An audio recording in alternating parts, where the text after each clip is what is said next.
God's not trying to just make people unhappy. He's trying to show people the right way to live.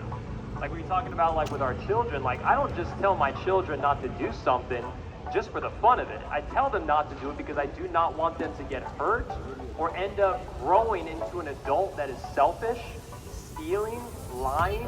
These things have consequences, right? And so how would you define, Joe, how would you define what sin actually is, right? People hear the word all the time, but what actually defines sin? Good question. I was, like I said, in my experience, I've been in the church for 20 years, and you're a sinner, you're called a sinner, everyone knows we've sinned, but nobody talks about what is sin, right? And the scriptures tell us in Romans 3:20, it says, through the law brings a knowledge of sin. So sin, and then 1 John tells us that transgression of the law is sin. So when we transgress God's moral law, it's all written on all your guys' hearts. The works of the law are written on your heart.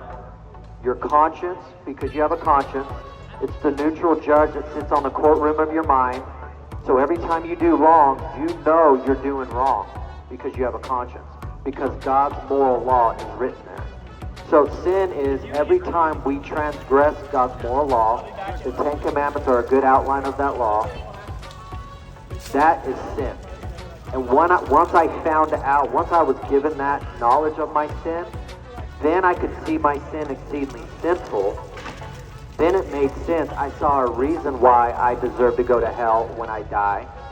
So that was why I cling to the cross with all I have now, because there's nothing I can do to earn my way into heaven. And guys, there's so many cults, so many other religions, and they're all called works righteous religions. They say man can do something to get into heaven. That's like saying if you're in a plane up 10,000 feet, we're jumping, and you're going to flap your arms. You have more chance of saving yourself, of flapping your arms, than working yourself into heaven. And none of us would, in our right minds, would say, oh yeah, I don't need a parachute, I'm just going to jump out of this plane and flap my arms. That's absolutely ridiculous. Well, it's even more ridiculous to think that you can earn yourself into heaven. And so biblical Christianity is the only way where God did it. God did it. He conquered sin.